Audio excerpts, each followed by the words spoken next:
we've won 3 championships. This one was for sure the most fun. I don't know, I haven't had enough time to process the meaning of all of them, but this one was the most fun and joy-filled for sure, I think, because it was unexpected. And it wasn't that I didn't think we could win the tournament. It was more that I think throughout the year there were a lot of points where I didn't think the year was going to end with a championship for our team, and for it to happen the way it did and to go through Grand Valley, who's a really good 5 seed, then at Tech, and then Lake State in the finals. We really, really earned this one. The last one we got, I think we got a little luckier with our draw and some of that kind of stuff. This time we had to go right through the heart of the league, and I think that made it a little bit more fun as well. Take us through Grand Valley. I mean, Grand Valley, you guys got up to such a fast start, and it never really felt like you're up 24 points at one point, but you were. When you roll through Grand Valley, then get up to Michigan Tech, and you had a big lead, how does that help with the momentum going further in the tournament? Well, that's kind of the wild thing about it is take away the last game of the year, which was against Purdue, and we didn't play very well, but Parkside is really good. So you're at Parkside, you're home against Grand Valley, and then you're at Tech in a neutral floor Lake State. And in all 4 games, we got up at least 17, and we got up 20 in the other 3 games. I mean, for a team that at some points of this year wasn't very good, to not only go on this run, but to do it in like absolute dominating fashion, minus the Tech game where we were dominant and then kind of choked it away a little bit. That's probably the part that is the strangest to me. It's not that we won it; it's that we won it so convincingly in so many of those games. And obviously, we want to work a little bit better on holding those leads and all that kind of stuff. But I think that's probably the part that surprises me the most. What do you credit the jumping out to those leads and all of those games to, following the script that you guys have going in, and what did you see, especially in the first half of those 3 games? Yeah, I think it's definitely helpful that I think the style we play. At this point we're 10-3 in conference tournaments. I think it'd be fair to say that the style we play translates really well to the third matchups against teams. I think it translates well to late in the year. Minus last year where we were a little hurt, we've just been so strong at the end of the year, and I think the fact that we run so many different sets makes us really hard to scout, and then it allows us to kind of pick on portions of what they've taken away the last time within those sets. I don't really know how 4th matchups work. Hopefully even better. But the 3rd matchup, I do think we were able to kind of learn some things from how they guarded us the first 2 times, and be able to take advantage of some of that early. And then I think those teams all adjusted to some of the things we're doing. The flip side of that, we also just played so hard, so well. The kids were just lights out in everything they did, and they were so locked in and so dialed in. And I think that you have those 4 transfers in Bryan who are fighting against the end of their career desperately, knowing that if they lose, it's over. And I think because of just how choppy the year was, I think all 5 felt like their career was kind of over in different points of the season, whether it's injury or just they weren't playing very well. And so they had this hole in them of, this is what it's like when it ends, and they just didn't want that to happen. And I could really feel that with those guys. And then Jackson, Sam, and Dylan are so rock solid. We just had these veteran presence that, as good as the other teams in our league are, we probably have more of that than anyone this year. And good senioritis kicked in. Playing Tech for the 4th time. It sucks. It sucks. It's stupid. That's the first. I mean, everything else I say is whatever, but it sucks. It's stupid. Right? With the women's side, they got 4 teams in. They don't. Not gonna play each other. This year would have been the hardest. It is avoidable, but this year I don't know how you could have done it, because you have to honor who the top seed is, and I think Lake State has a great case for it. But once you go S&T as the number 1 seed, then you probably have to put us as the 8 seed. The question then is that fair to S&T? So I don't know if there was a perfect way to avoid it, but that the committee could have done. Now, saying that, Division II basketball tournament is really, really stupid, and everybody in the country agrees. There isn't a coach. I don't even, the people at the NCAA agree. This isn't like a controversial thing. Everybody thinks it's stupid. Everyone wants to change it. How do we change it now? I think that's the that's the part that people are working on. Smart people, good people. Like we are working actively to change it. Everybody thinks it's dumb. Everybody hates it. How do we go about it? That's the harder part, because we have to stick with the regionalization part of it. They're not going to change it for men's basketball. It has to be the same across the board.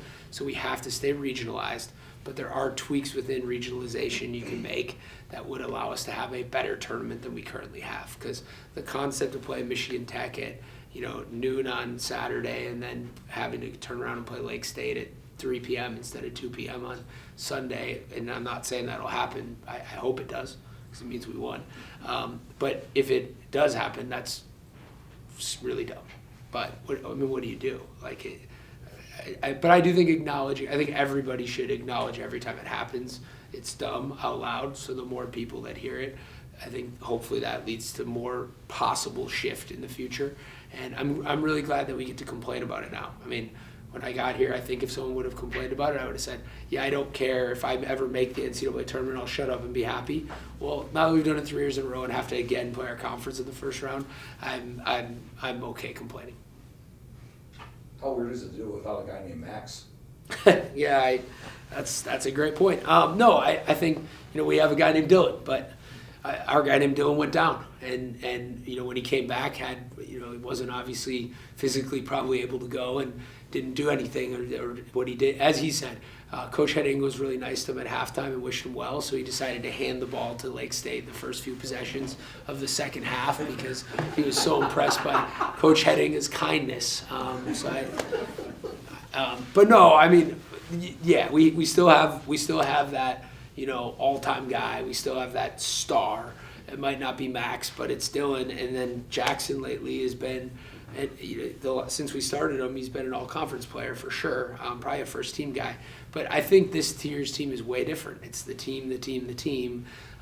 Last year's team was very star-focused. Even like Carson was a star in a way. Like we were very big-time individuals. This year, the strength is the group, and you don't know of, we played 11 in the conference finals game. That's incredible. And that's what this year's team has that our other teams haven't had. And this is the most confident I've been entering an NCAA tournament, which if you would have told me that a month ago we made the NCAA tournament, I would have called you a liar. I would have said, stop telling me things that can't happen. And then if you would have told me that we'd make it and I'd be more confident than I have been the previous 2 times, I wouldn't believe that either. But we're healthy and we have depth, and that's what's won in the tournaments in the past. And I'm not saying, I think every game to me, I said this going into the conference tournament, started with Grand Valley, flip a coin, 50-50. And we had 3 coin flips and they all went our way. And, because we won a few of them by more than that, those probably ended up not being coin flips, but I think going into this, that's kind of what I expect. I think us and Tech, you could probably flip a coin and half the time you'd be right. How is Dylan going into this? Yeah, I don't know. White elephant in the room. Yeah, I mean, I want to see him practice. He's cleared, to play, and I don't see any reason to make up stuff. He's cleared to play, so he'll play. I just don't know what he's gonna be like or how and I haven't seen him. The second half of the first run when he was out there, besides maybe his kindness to Hedinga, I don't know what else was going on because he was just not good. After that, I actually thought he was okay. The tip dunk at the end, it's like, okay, well, he's still the only guy on the floor that can do that. That's pretty good. So I'm hoping we get him, just for his sake. Obviously, I want to win and our team wants to win, but it would just suck for him if he wasn't able to be himself in the NCAA tournament because no one deserves to have a chance to have some more, special games and special moments more than him. I think we're going to get a 4th year with him. He didn't do senior day. It's a pretty good sign. There's a very good chance that when we were looking at the banners yesterday and, we'll add 25 to the conference championship. We'll add 25 to the NCAA tournament. Well, there might be another 25 that's being added to that wall next to number 10 in 5 years, I think, is the period he has to wait because that guy's going to go down as one of the best players in the history of the league, 4-time first-team all-league guy. If nothing crazy changes between now and the end of next year, and at least 3 championships and 3 NCAA tournaments, I don't know. That's different than most people's career. Let's talk about the basketball team and how they stepped up when Dylan went down. They could have sulked. They did not. Privet stepped up. Dudek stepped up. Gibbs hit some shots. I don't want to say it motivated by any means, but I mean, your team could be like, oh no, Dylan went down. And all of a sudden it's like, hey, we're going to win this thing. I thought that was fantastic. Yeah, I mean, it was 40-18 at half, and Dylan played a 70 minute. seconds. Yeah. I mean, me and Jackson went out there and helped him off, and as I was walking him off, I looked at, I'm just thinking, like, this sucks. I didn't think anything else. I didn't even think, or I forgot there's a game. And I'm walking him out, and our bench looks over at me, and they're like, who do you want to go in for him? I'm like, oh, yeah, I probably need to coach. Brian, go. And me and Jackson walked him. The refs are saying, let's go. I'm like, well, Jackson needs to play, so he can't go because he's still walking Dylan off the court. And so we got him on the table. I walked over there. I'm like, oh, this is going to suck. And next thing you know, it was like bang, three, stop. I'm like, all right. Well, and I'm thinking, like, let's just hang in there, keep the pressure on them. You never know. And, you know, I also was like, I'd call a timeout probably pretty quick here to just recompose everyone because I'm sure we're going to be freaked out about Dylan going down. And next thing you know, it's 40-18. We're going in at halftime. And that was the only time I wasn't nervous all week. I just wasn't. The halftime, I was like, oh no, if we blow a 22-point lead in the conference finals, I don't know what I'm going to do. And I knew Dylan might come back, and that made it even worse. I'm like, oh, this is going to suck if we blow this. So that was the first time I felt pressure with the 22-point lead. So, but no, I mean, talk about a team just rising up to the challenge, and we defended with so much passion. We made shots. I do think it freaked Lake State out a little bit. I've been on the other end of that. Like, as much as that, you know, sounds odd, you almost are, you feel bad, you have guilt, and you also are just a little, then the pressure was on them. They're going, we can't blow this game to Northern without Dylan. And it almost flips the pressure in some ways. And, you know, again, I hate that it happened, and I hope everyone's always healthy, but I do think it might have freaked those guys out a little bit, which is odd, but part of it. This basketball game, you can't expect Marcus to go for 11 from 3, but you guys do need to defend at a very high level again to, you know, beat them again, right? What are the keys? What are you guys going to focus on practice here this week? Yeah, I think, you know, we can't give them 19 free throws. That was why they got me. We were up 17, and it was a free throw every possession. And I'm not even saying, I'm not complaining about reffing. I would say that if I thought that. But it wasn't that. We fouled them. I mean, there 2 or 3 of them that I didn't, maybe, but that's normal. We were being silly. We were trying to be not physical with them. Like, that's our whole plan, is to not be. The first time we tried to beat them up a little bit and grab them and hold them, and the last 2 times we tried to not do that, and we still gave them 19 free throws. So it was kind of like the worst of both worlds. So we got to fix that. Obviously, he's not going to go over 11 again. We know that. But, you know, if we can keep him from getting to the paint and make him shoot some threes, I'm okay with that a little bit. I think it's very ironic because going into our game against them the first time, we talked about how on pull-up threes or pull-up jump shots, he was actually inefficient on pull-up jump shots. Now, I know he's a great player, but he was bad at shooting off the bounce. Well, the first time we played him, he went 8 of 9 on shots off the bounce. So you go, oh my gosh, like, what happened? We're so unlucky, we're victims, whatever.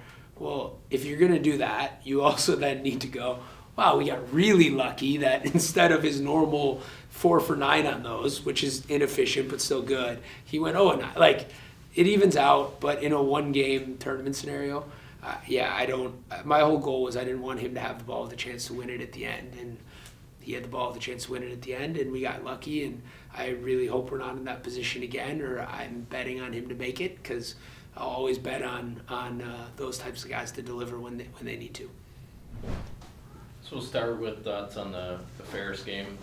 Seen them for the 3rd time. You combined 57 points and 2 times in the regular season, but as we found out with Northern Tech men, you know, tough to beat a team 3 times. So how did you see that play out? Yeah, I mean, credit to them. They came out hard at us right from the get-go. We had a really good first quarter, and then we just kind of tried to coast, I think, for a little bit. And they just punched us again and kept punching us. It was very similar to I compared to like our Parkside game that we played. It's back and forth, and down the stretch, they just made a couple more punches down the end that we just couldn't get over. How much does it hurt that a person that doesn't normally shoot a three hits a three? And I'm talking about their 6-foot center that hit one. 6'5", they're 6'5" center, yeah. That hit a three in that game. How does that switch momentum-wise and put it into their favor? Yeah, I mean, she's hit 3 threes on the year, and all 3 of them are against us. So, credit to them. She played fantastic for them, and she gave them that extra boost that they needed to overcome us, for sure. But, again, their second half was really, really good, I think, throughout all of their players. And it was kind of like, okay, we go to Grand Valley, and we have Ferris again, and we knew they were coming for us. They played very well down the tournament time, and Kirk gets them riled up and going. So we gotta have a little bit better showing this week when we go down there. As a conference, how impressive is it that not only you guys are in there, but you got 3 other GLIAC teams that are in there all going for a championship? I think that's pretty remarkable, because you got other leagues that only have maybe just the one school. Yeah, no, it's just credit to the GLIAC and how tough our conference is. To get 4 teams in is not easy. And playing them again for the 4th time at some point, hopefully throughout this tournament. I mean, it's a credit to our conference and how tough our team is and how tough our conference is, and it's a battle each and every night. And that's why we got 4 in, is because there's not an easy team that we have in our conference. I know you want to win like every game, but you do fall against Ferris, you do get a little bit extra rest. Does that prepare you for a noon game on Friday? I think so. It stings still, obviously, right? But I think it was a good reset. Okay, we get an opportunity. We get one more game that we are guaranteed right now, and we got to use that to our advantage. Getting the extra rest, maybe getting a couple classes too, which helps. We haven't been in class for a couple of weeks with our crazy schedule down the stretch. And just getting things organized academically, I think, is also a good thing for us right now. But at the same time, we get time in our own beds again. We get to rest. We get to practice and tweak some things and figure out some things of what we need to do better to beat Ferris, to make another little run here as we can. But we have one more opportunity to play, and that's probably the best part right now. What's the scout on Hillsdale right now? 72 hours out. It's been a crazy 24 hours of getting everything organized and figured out. But yeah, Hillsdale, they're a very good team. I mean, they took Ashland in the championship game and they went at them. They can score from their guards. They got a really good point guard who can score from 3, from 2, does a little bit of everything, even posts up a little bit. And then, we just got to slow down their shooters. They got one shooter that just shoots a lot of threes. So our defense has got to be really, really good. We got to make sure that we stop them from getting a lot of points, but we also got to be in attack mode on the offensive side. I don't think we did that enough against Ferris. And we got to get the ball going to the lane, and we got to get the ball moving like we did when we played against Saginaw Valley here. So kind of an emphasis for you to remind them that, okay, it's an NCAA tournament, but just play the way we've been playing all year, tough on the defensive end, moving the ball offensively, and just remind them of the things they've done well all year. That's exactly where we're attacking it right now, and just being like, we are a good team. We've earned this. We have the 3rd spot, which is phenomenal. Our team was so happy when they heard that. I don't think they were expecting that, but they earned that, and I just said we are a really good team. But it obviously, that's why we play the game. Nothing is guaranteed, nothing is promised, everything is earned. And so we got to earn another day if we want to go and play more games. But right now we have an opportunity against Hillsdale. They're a very good opponent. They're a tough opponent. But I can tell our team, yesterday's practice was phenomenal. We're locked in right now. We are refocused, and we'll see what happens on Friday. Unlike Matt's situation, facing a familiar foe, is it easier to get fired up for somebody else at the opening of this regional, or is it? I'm happy with Hillsdale. I'm not going to lie. I'm happy that we don't face one of the other 3 GLIAC opponents again for the 4th time like we did last year. And I think it is fun to play somebody else, but they're still in region and they're still a really good opponent, and that's the way we're attacking it. Like this, we have a pleasure of playing one more game. we don't take that for granted. It doesn't happen often.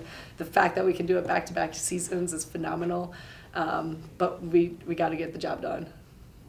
Is there any kind of advantages, and you look for every little advantage you can this time of year, because you do play at Grand Valley, you've played there twice already this year, you get a third time. Hillsville has not played there, so is there any kind of extra advantage for your basketball team because you are familiar with Grand Valley? I'm hoping so, but we played at Grand Valley versus Ferris, and it was kind of the same thing. So, but yes, you know the gym, you know the setup, you know the layout. We're in the same locker room that we were against Ferris. We're like, it's very similar Well, you were there preparation. Last week, yeah. I mean, like we get it. We know Grand Valley, so I think that's gonna help us hopefully. But at the same time, it could, you know, it's tournament time. It's March Madness. Anything can happen. And our team, we're going to get them prepared, and we're going to be ready to go. And we're just going to see what happens on Friday. These are all, anything can go, noon. Like, it's a noon It's a noon game on Friday. I don't think we played at noon. Well, we had, what, 1 game, 2 games at noon this year? At the very, very beginning of the year, we Yeah. played some early games. But again, we played 11 a.m., I believe, out in Minnesota. So we've been up. We've been doing it. Our conference and our schedule is kind of set up for us to be at this point. But yeah, it's another opportunity, and we're blessed and honored that we get to do it, and we want to keep going.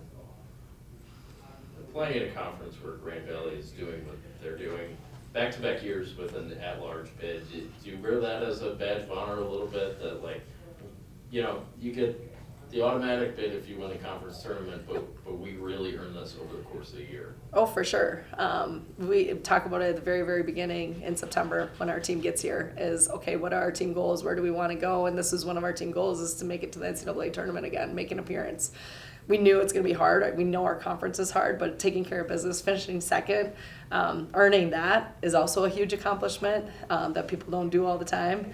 Beating some opponents, and we dropped a couple really good opponents in our conference, but again, just the leadership and the seniors on our team and the want and the willing and the drive has been really, really fun this year, and just the personalities that we have on our team, they're fun to be around. So it's just a joy to see that they've earned this, and we got, again, another opportunity to make something really cool happen within our program. It's hard to tell by your expression, but are you surprised you're the 3rd seed because, well, Grand Valley's won a national, it's 2, and that's kind of expected. Did you really think you could be the 3? Hey, we are the 3, so we're just going to take it. I think we've earned it. We play a really tough non-conference schedule. We play a very tough conference schedule, along with everybody else in our conference, but taking care of business is part of it. Taking care of Ferris the first 2 times was part of it, and it's, you know, Parkside, and just you can go through all of our teams in conference. None of them were an easy win. None of them were like, okay, we got this. Everyone was like, we got to play well, and we got to play together, and we got to have fun while we're doing it. And that's really our goals of what we want to do as a group, and our team has really bought into it, which has made the year really fun. Not getting into math, but how does your sweep over Parkside help you solidify that 3 seed when Parkside beats Grand Valley? Hey, that's It's for math. that's for someone way smarter than me. I'm just trying to coach a game. That's all I'm trying to do. All right.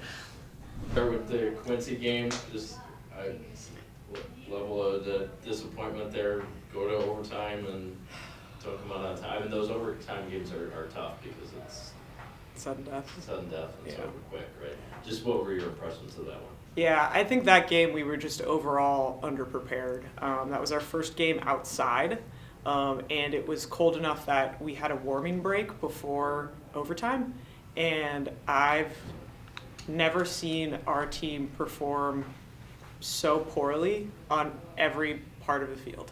It was really frustrating because I could see the effort was there. It just wasn't, like, they were trying really, really hard. We couldn't say that they weren't trying.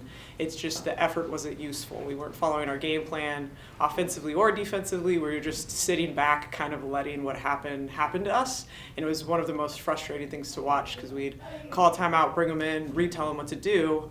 But we were so ill-prepared for the weather, which is one factor, and then also for like being tough enough in a game where traditionally we've beat that opponent, so they come in with the mindset that they have the expectation that it's going to be easier than it is, and we've really showed up in games in the past against Quincy Whereas Quincy, even though they were new my first year here, they're now a developed program. They beat Concordia St. Paul and Missouri Western last year. They're in a place where we shouldn't come in and expect to just have an easy game. And I think I did a bad job preparing them for how difficult it would be. And then we did a poor job everywhere on the field of actually like stepping up to the challenge when things didn't start going our way. And like, sure, it's cold and we had to have warming breaks and it's windy and it's the first time we played outside, but also we live in northern Michigan. We should be tough enough to be able to handle a little bit of cold and play hard in a useful way and be able to come out with the victory there. And it's super frustrating because after we finally dug ourselves out of the hole and we forced overtime in the last minute, and then we have, instead of it's supposed to be a 2-minute break when you go into overtime, it was a 10-minute break because we had to have a warming break. Because that was what the athletic trainers at Quincy wanted. And then we came out, and instead of ending with the intensity we had on the field, we were back to just being too soft, and we had a great defensive stop, and then we took a shot too early in the shot clock, which is my fault. We should have called a timeout because we got another one in overtime offensively, and then they came down and they scored in their second defensive possession, which that shouldn't happen. You should never get a stop and then have a wasted offensive possession, and that's on me. That's really, really hard to swallow because, especially because when Friday's game was so much better managed and such a better effort that we made it all the way out of the hole, had a great defensive stop, and then we couldn't handle offense, and then we couldn't handle defense again, because lacrosse just ends like that because it's sudden death. You don't get to make mistakes and come out on top in overtime, unfortunately. So. Yeah. Let's talk about the battle, though. I mean, you guys were down, you still found a way to get it to overtime. I know it's not the way you wanted to, but you still found a way to tie it at 13. We did, and we came back, we changed some things offensively, drew some different stuff up. We were able to win the draw the last couple reps, which was huge. We switched our draw taker to the freshman that then took it for the rest of that game, the Missouri Western game, and the Maryville game, and she'll now take it for the rest of the year. And we put some different people on the circle, and we did step up in a way that we hadn't defensively, and defense has been our problem this week. And that was really cool, but also like we have a roster of 30, we're really deep, we're really athletic right now. Quincy has a roster of like 18, and they were playing. They only had 2 subs. They out-toughed us the whole game. I really like Quincy. I really like that coach. I think she does a really good job. We're better. We shouldn't have been in a hole. We are athletically better. We're more talented, and we lost that game because we weren't tough enough. Get the bounce back, though, against Missouri Western. And then would you call it a learning experience against Maryville, a team that good early in the year? Yeah. So Missouri Western was really fun because I do think we had a big meeting on the day after Quincy. We had a good practice. We kind of changed strategically back to what we were doing last year instead of what we were doing earlier this season. We're only running 1 midfielder. We're running 2 offensive and 2 defensive players on and off the field every rep, which looks really odd, but it's what we did last year. And when we made that change and we revved them up about toughness, what it means to actually follow a game plan, how to actually follow through on stuff, they showed up in a big way, and we had a really, really good game against Missouri Western, which is they're a tough team, they're really athletic, they're big, which can be hard to guard, and then it was really fun to see our new draw unit work together for the first time. It also, like, defensively, we haven't been getting ground balls or cause turnovers because our defense has been so concerned about getting out of position to the point that it makes them worse instead of that making them better. And it was good to see them push out of that comfort zone. And then also offensively, obviously, I mean, we scored 18 goals, so it was a good offensive day. And then Maryville. Maryville beat the number 15 team in the country by 9. So that caliber of scoring and that caliber of team, it's a learning experience because we're going to face Indy, who's the number 7 team in the nation, and Grand Valley, who's number 17 or 15 or 10 or something. So like getting used to those higher caliber teams, because it's not about right now, it's going to be about later in season. And despite what the score shows in that game, we did win the draw over them 15-8, and no team has done that yet. And that was pretty cool. Defensively, it was a disaster. But, and offensively, I mean, only 4 goals. But I think to see athletically, at least, that we could hang with them in the middle of the field is a big first step into what we need to do strategically to use the caliber of athletes we have to actually be successful. Because that's one thing where in the past we haven't been an athlete match for these teams. We now can run with them. It's just, can we score and can we stop them? It's not enough to just like be the same speed, be the same physicality. Like, we got to figure out the next step now. If you had to spend a week with your team, would you rather have it earlier in the season or like the men late in the season when they were down in Chicago when it came to basketball? I'd rather it be early. I think the earlier you see these tests, the better. Especially, I mean, spring break, we've lost the first game of spring break the last couple years in a row, for sure the last 2 years, to a team that by one, to a team that we've been competitive with. And I think if you could do that early in the season as a wake-up call after we have a couple easy Division III games, I mean, I don't like losing. I don't want to actually lose those games, but you need that wake-up call so that later down the road, we understand what it takes to play with more competitive teams, go back to Division II opponents, and like how to show up and try in a useful way instead of just ending a game and being like, well, our effort was there. That's not enough. You have to use your effort in a way that actually creates plays or stops possessions instead of just working really hard, which I think is something that we're still figuring out, but at least we did on Friday. Yeah. End of season, it would be, we did that one year and it's less fun.